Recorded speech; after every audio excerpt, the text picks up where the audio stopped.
মাননীয় সভানেত্ৰী মহোদয়া, কৰ্তন প্ৰস্তাৱৰ সমৰ্থনত মোক দুআষাৰ কোৱাৰ কাৰণে সুযোগ দিয়াৰ কাৰণে আপোনাক ধন্যবাদ জনাইছোঁ। জলসম্পদ বিভাগ লৈ আমি মাজে মাজে আলোচনা কৰোঁ। জল আমাৰ কাৰণে সম্পদ, কিন্তু অসমত জল আপদ হৈছে, যাৰ কাৰণে আমি সদায় আপদখিনি আলোচনা কৰোঁ। সম্পদলৈকে আমি আহিবই নোৱাৰোঁ। নামটো হয় জলসম্পদ। আমি জল কেনেকৈ সম্পদ হিচাপে ব্যৱহাৰ কৰিব পাৰোঁ তেনেকুৱা ধৰণৰ পৰিকল্পনা আমি কৰা প্ৰয়োজন, কিন্তু সেই পৰিকল্পনালৈকে আমি যাবই নোৱাৰোঁ, যিহেতু আমাৰ অসমত ব্ৰহ্মপুত্ৰকে আদি কৰি বাকী যি নৈবোৰ আছে আপদ হৈ থিয় দিয়ে আমাৰ ওচৰত জনগণৰ সন্মুখত, যাৰ কাৰণে আমি সদায় জলসম্পদটো জল আপদ হিচাপে আমি ডিছকাশ্যন কৰি আহিছোঁ। মাননীয় সভানেত্ৰী মহোদয়া, ব্ৰহ্মপুত্ৰকে আদি কৰি বাকী নৈসমূহ খননৰ কথা বহুবাৰ হৈছে, চৰ্চা হৈছে। কিছু প্ৰস্তুতিও কিছু সময়ত দেখা গৈছে, কিন্তু সেইটো কৰা হোৱা নাই। নকৰাৰ কাৰণে হয়তো যেতিয়া বাৰিষাৰ সময় হয়, ইমান পানী হৈ যায়, গোটেই অসম ব্ৰহ্মপুত্ৰৰ আশে পাশে থকা অঞ্চলবিলাক প্ৰত্যেক বছৰ প্লাবিত হয়।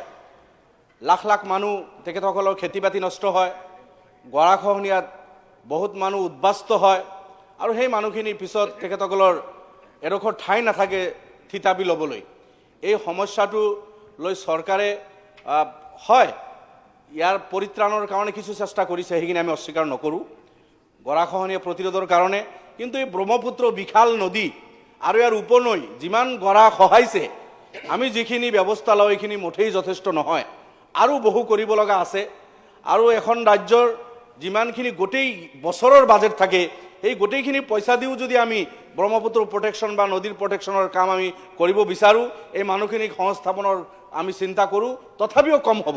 আৰু সেই পইচাখিনি যিহেতু বিভিন্ন ডিপাৰ্টমেণ্টত ভগাব লগা হয়, আৰু ডিপাৰ্টমেণ্টে যিমানখিনি পইচা পায় সেইখিনি দি এই আপদটো, এই সমস্যা সমাধান কৰা মুঠেই সম্ভৱ নহয়। গতিকে মন্ত্ৰী মহোদয় ডিপাৰ্টমেণ্টত বিগত দিনত ভালেখিনি কাম হৈছে, বাজেট তাতে ভালেখিনি ধাৰ্য হৈছে, কিন্তু মই ভাবোঁ এইখিনি যথেষ্ট নহয়, আৰু এই ডিপাৰ্টমেণ্টত বেছিকৈ পইচা দিব লাগে।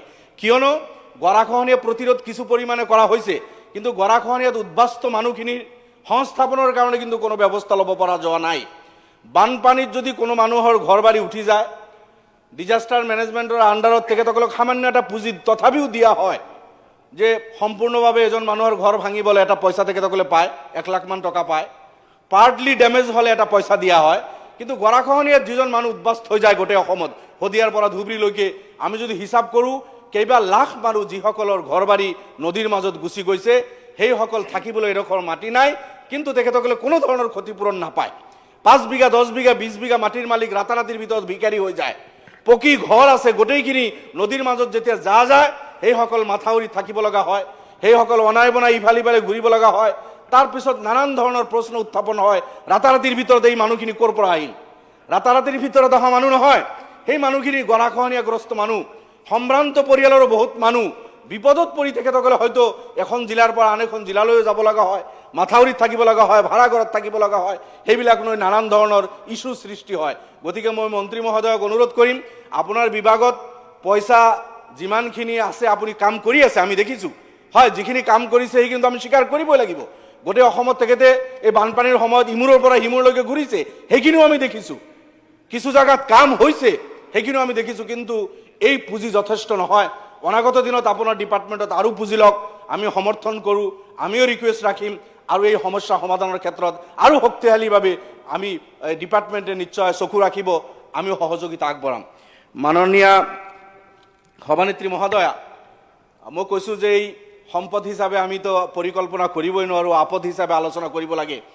মই আহিছোঁ এতিয়া মোৰ সমষ্টিত বেকি নৈ, জনীয়া সমষ্টি, সৰ্বক সমষ্টি, জনীয়া বাগবৰ গৈ ব্ৰহ্মপুত্ৰত পৰিছে।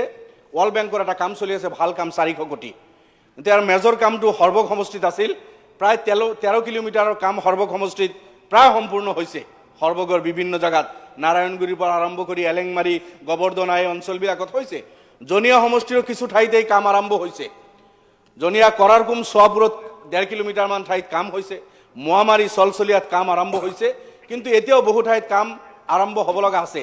মই মন্ত্ৰী মহোদয়ৰ দৃষ্টিগোচৰ কৰিম যে যোৱা দিনবোৰত ৱৰ্ল্ড বেংকৰ এই কাম জনীয়া সমষ্টিৰ যি অঞ্চলবিলাকত হ'ল, তাতে কিছু ঠাইত কিন্তু কাম বহুত শ্ল' হৈ আছে, সেই কামখিনি সম্পূৰ্ণ হৈ উঠা নাই।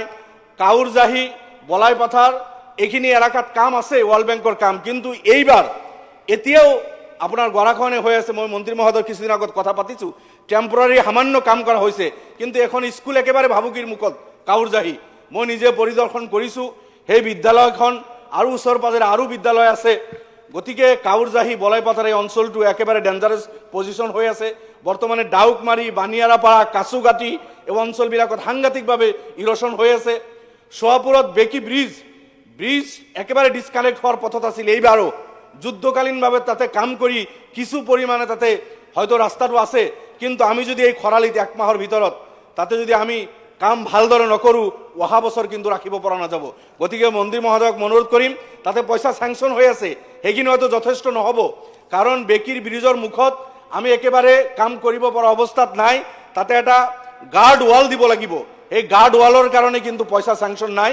বল্ডাৰেদি যদি আমি গাৰ্ড ৱাল এটা বনাই তাৰপিছত যদি বেকি ব্ৰিজৰ মুখত কাম কৰোঁ, তেতিয়া সেই ৰাস্তাটো অঞ্চলটো বাচিব। ইয়াৰ পিছত সোণামাৰী, চান্দপুৰ, সোণাপুৰত মোৰ ইৰ'শ্যন হৈ আছে বৰ্তমানো বেকি নদীত, গোবিন্দপুৰত ইৰ'শ্যন হৈ আছে। সোণাবাৰী মোৰ সমষ্টিৰ একেবাৰে মুখত, বাঘবৰ সমষ্টিত পৰে এই অঞ্চলটো, তাতে গোটেই বজাৰটো উঠি গ'ল। কেইদিন আগত তাতে ইৰ'শ্যন হৈ এইবাৰ বানপানীত anganwadi centre, panchayat office, community hall আৰু গোটেই বজাৰটো, সোণাবাৰী বজাৰটো উঠি বিধ্বস্ত হৈ গ'ল। তাতে অতি সোনকালে কাম আৰম্ভ কৰিব লগা আছে। চিকনি, জাবৰিবাৰীত আমাৰ কাম আৰম্ভ কৰিব লগা আছে। তো মন্ত্ৰী মহোদয়ক মই অনুৰোধ কৰিম, ৱৰ্ল্ড বেংকৰ যিহেতু পইচা আছে, কাম আৰম্ভ হৈছে, এইবাৰ খৰালিত যাতে জনিয়া আৰু বাঘবৰৰ যি অংশ আছে যুদ্ধকালীনভাৱে কাম কৰি বেকি নদীৰ প্ৰটেকশ্যন কৰি অঞ্চলটো ৰক্ষা কৰা হয়। লগে লগে মন্ত্ৰী মহোদয়ৰ প্ৰতি মোৰ এটা আহ্বান থাকিল, এইটো নতুনকৈ ছাৰ্ভে কৰিব লাগে। ৱৰ্ল্ড বেংকৰ এই কামটোৰ কাৰণে যিখিনি প্ৰস্তাৱ লোৱা হৈছিল, কেইবাবছৰ আগতে এই প্ৰস্তাৱখিনি লোৱা হৈছিল। বেকি নদীয়ে নতুন নতুন কোৰ্চ চলাইছে, নতুন নতুন ঠাইত ইৰ'শ্যন হৈছে। সেই অঞ্চলবিলাক, সেই ঠাই স্পটখিনি কিন্তু এই প্ৰজেক্টৰ আণ্ডাৰত নাই। গতিকে ৱৰ্ল্ড বেংকৰ ইঞ্জিনিয়াৰসকল আৰু ডিপাৰ্টমেণ্টৰ ইঞ্জিনিয়াৰ যৌথভাৱে তেখেতসকলক পঠাই এই বেকি নদী নতুনকৈ ছাৰ্ভে কৰি জনিয়া, বাঘবৰৰ নতুন নতুন কোৰ্চ চলাই যি অঞ্চলবিলাকত গৰাখহনীয়া কৰিছে বা কৰি আছে, সেই অঞ্চলবিলাকো নটিচত লৈ তাতেও কাম কৰিব লাগে। এইখিনি মোৰ আহ্বান থাকিল। মাননীয় সভানেত্ৰী মহোদয়া, বেকিৰ লগে লগে মোৰ সমষ্টিত চাউলখোৱা আৰু ভেলেঙি, আই মানা আৰু কেইবাটাও নদী আছে। চাউলখোৱা, ভেলেঙিতো এইকেইদিন বহুত গৰাখহনীয়া হৈ আছে। কান্দাপাৰাত সাংঘাতিকভাৱে গৰাখহনীয়া হৈ আছে, চিতুলিত গৰাখহনীয়া হৈ আছে, ৰাঙাপানী, ভেড়াগাঁৱত গৰাখহনীয়া হৈ আছে। চাউলখোৱা আৰু ভেলেঙি নদীৰ এই গৰাখহনীয়াখিনিও হৈ আছে।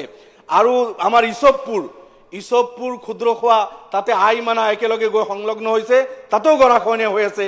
তো গতিকে বেকিৰ লগে লগে চাউলখোৱা, ভেলেঙি, আই আৰু মানা, জনিয়া সমষ্টি আদি কৰি ওচৰ পাজৰে যিখিনি গৰাখহনীয়া হৈ আছে, ডিপাৰ্টমেণ্টে যাতে সেইখিনিও দৃষ্টি দিয়ে, এই কথাখিনি মই উত্থাপন কৰিলোঁ।